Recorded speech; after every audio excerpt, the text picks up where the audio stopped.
so I'm still a little bit shocked about what happened in the movie there. You know, the whole double characters, like, it's pretty confusing at times, but I really think it was a pretty unique, pretty good movie. You know, Sean, how do you feel about it? It was a really good movie. I really enjoyed it.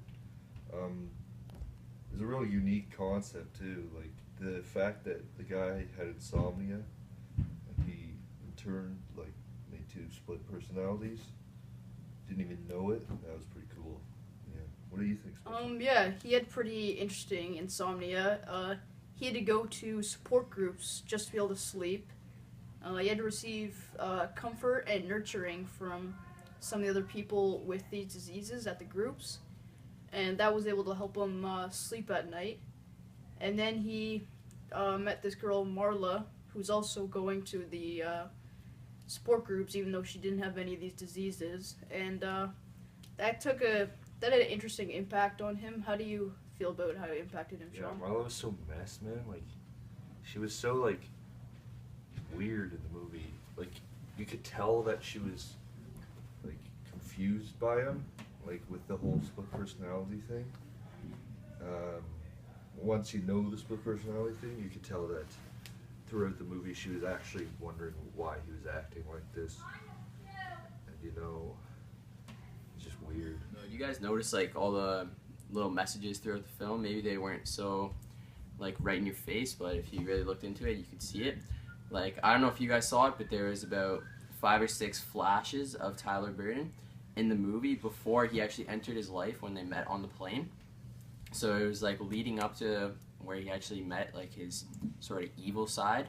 He was like going throughout his life. I'm not sure if you guys noticed either, but when Tyler was experiencing flashes of his other personality, there all came in moments when he was feeling depressed or when he was overtired from insomnia, just mainly when he was feeling mad or upset, and that was kind of foreshadowing to him maybe doing like, I don't know, bad things like acts of terrorism or something, or other stuff the cult might be doing. You But realize that in the movie, like, when Tyler's other personality started to make the Fight Club, when they both made it, and then all the people joined and like all that stuff happened, and then once that happened, people started to flock towards him, and they started to kind of obsess about him a bit, and then once he started Project Mayhem, they kind of made him the leader of sorts, and that's kind of what a cult is, where people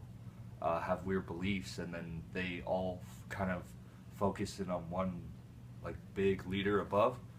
Yeah, and that's actually kind of weird because that's what pretty much happened. Okay, in the so movie. the Fight Club basically starts off with like a bunch of men coming together. Maybe they're going through some hardships in their life, you know, don't have everything sorted out, and it sort of feels good to like let their anger out, get hit, and it's sort of strange like that.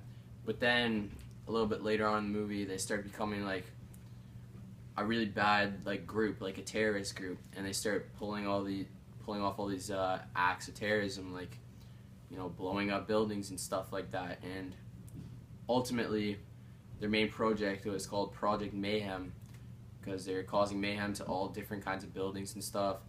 And ultimately, they end up blowing up like 10 different credit card buildings just to cause mayhem. It's kind of disappointing how it ends up, but you know, that's just the way it went. and the reason for the credit card buildings being the main target and the final part of Project Mayhem was because this cult was against technology and objects, how people's lives would evolve around them. They were against people obsessing over things that are not essential, which is why Tyler Durden's dark side kind of blew up his own condo, because his other side was so obsessed over furniture and personal belongings. And if you think about it, it kind of resembles Hitler and the Nazis, how this cult was getting rid of, the cult from the movie was getting rid of technology and objects, because that's where they were against, just like Hitler was against the Jews. So you kind of relate those two cults with a main leader, Hitler, Tyler Durden, and all the followers, such as the Nazis, and then the members of Fight Club. Yeah, you know, another thing sort of relating to that could be with Bin Laden and, you know, all that kind of stuff, that they believe the Muslims are superior to all other races and they don't think that other races should be able to live, stuff like that. Sort of the same way as Tyler Durden, he starts to believe that objects shouldn't rule your life, that you should live without them, which is also, like, you know, sort of how he lives in this rundown house. He could easily afford something better, but he's just living in this terrible house, starting up this cult, and it's really just the way of life that he starts to come up Yeah, like when what Clayton was talking about, how Tyler's belief is that objects are controlling society, kind of thing. Like that's what the cult's belief is in. Like I remember the quote, one of the quotes in the movie is like, what did he say? He said, "We buy things we don't need with money we don't have to impress people we don't like." Like that's a good point. How people are so solely obsessed with objects that they don't really care. People don't really care about it, and although the stuff they had to do was a bit drastic, like blowing up buildings, but you know there is some sort of point to that where you can see how what he's getting to. You know. Yes, that's basically what the cult is all about. When they're totally against objects and technology.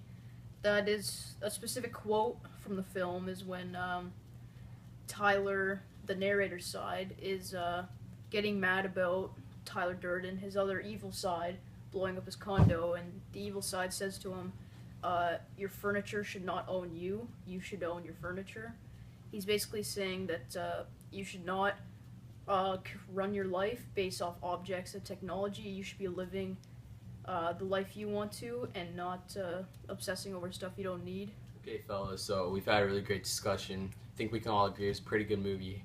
Had a lot of messages, provoked a lot of thoughts. One of the main messages that we could all come away with here is don't let the objects that you have run your life. Don't be so caught up in what you have. Be grateful for what you have. Don't be so materialistic. Don't worry about what other people think so much of you. Remember, first rule about Fight Club, don't talk about Fight Club. Second rule about Fight Club, don't talk about Fight Club.